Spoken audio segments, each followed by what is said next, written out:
বাংলা আবাস যোজনা কিভাবে আবেদন করবেন? বাংলা আবাস যোজনা কারা বাংলা আবাস যোজনা বাড়ি করার সুযোগ পাবেন?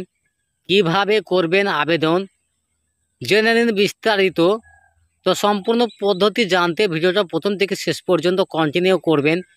ভিডিও ভালো লাগলে অবশ্যই ভিডিওতে একটা লাইক করবেন। চ্যানেলে নতুন হয়ে তাহলে চ্যানেল সাবস্ক্রাইব করে পাশে থাকবে বেল আইকনটা অন করে রাখবেন। তো চলুন জেনে নেওয়া যাক। রাজ্যের সবাই বাড়ি পাবেন, সবার মাথার উপরে ছাদ থাকবে, কেউ গৃহহীন থাকবেন না। এই লক্ষ্য নিয়ে একাধিক প্রকল্প চালু করা হয়েছে কেন্দ্র তরফে। পশ্চিমবঙ্গেও এই লক্ষ্য নিয়ে অনেক প্রকল্প চালু করা হয়েছে। এই প্রকল্পগুলির অন্যতম হলো বাংলা আবাস যোজনা। রাজ্যে ক্ষমতায় আসার পর গরিব মানুষদের সুবিধার জন্য অনেক প্রকল্প চালু করেছেন মুখ্যমন্ত্রী মমতা বন্দ্যোপাধ্যায়। এই রাজ্যের গরিব মানুষদের জন্য চালু করা হয়েছে বাংলা আবাস যোজনা। এই আবাস যোজনার সুবিধা হলো যারা প্রধানমন্ত্রী আবাস যোজনার বাড়ি পাননি তারা এই প্রকল্পের জন্য নাম নথিভুক্ত করতে পারবেন। বাংলা আবাস যোজনা কারা আবেদন করতে পারবেন, কারা এই সুবিধা পাবেন এবং নাম নথিভুক্ত করার জন্য কিছু মাপকাঠি ঠিক করা হয়েছে। বাংলা আবাস যোজনাতে নাম নথিভুক্ত করার জন্য আবেদনকারীকে পশ্চিমবঙ্গের স্থায়ী বাসিন্দা হতে হবে।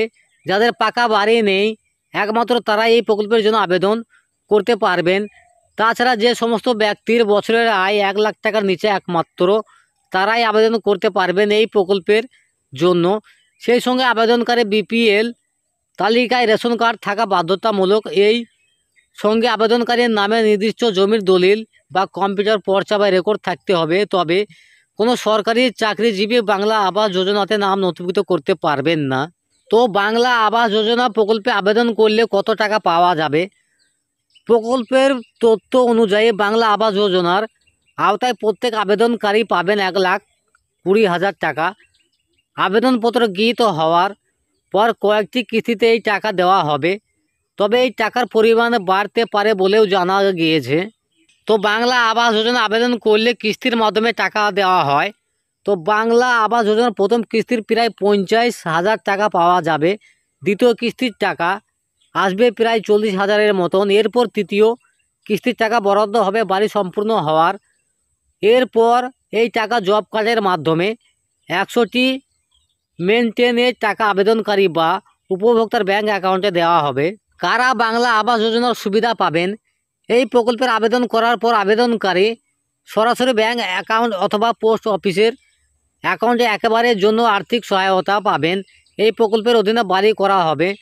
নতুন প্রযুক্তিতে ওই বাড়ি করা যাবে 15 বর্গ মিটার জায়গায়। কিভাবে আবেদন করবেন? অনলাইন বা এলাকার বিডিও বা গ্রাম পঞ্চায়েত অফিসে গিয়ে আবেদন করা যাবে। আবেদনকারী আধার কার্ড, ফ্যামিলি রেশন কার্ড, বার্ষিক আয়ের প্রমাণ, স্থায়ী বাসিন্দার পরিচয়পত্র এবং আবেদনকারীর একটি সাম্প্রতিক পাসপোর্ট সাইজের ছবি লাগবে। তো আমি আপনাদের যেগুলো জানালাম এগুলো যদি সবগুলো আপনাদের কাছে থেকে থাকে তাহলে আপনারা বাংলা আবাস যোজনা বাড়ি করার সম্পূর্ণ সুযোগ পেয়ে যাবেন। তো আবেদন জানানোর পর আপনার লিস্টে নাম আসলে আপনি 1,20,000 টাকা পেয়ে যাবেন বাড়ি বানানোর জন্য। তো আমি আপনাদের এই ভিডিওর মাধ্যমে জানালাম। ভিডিও কেমন লাগলে অবশ্যই কমেন্ট করে জানাবেন। ভিডিও ভালো লাগলে অবশ্যই ভিডিওতে লাইক করবেন। চ্যানেলে নতুন হলে চ্যানেল সাবস্ক্রাইব করে পাশে থাকবে বেল আইকনটা অন করে রাখবেন। এরকম ভিডিওর আপডেট সবার আগে আপনাদের মোবাইলে নোটিফিকেশনের মধ্যে পৌঁছে যাবে। তো ভিডিওটা আজকের মতো এখানেই শেষ করছি। ধন্যবাদ।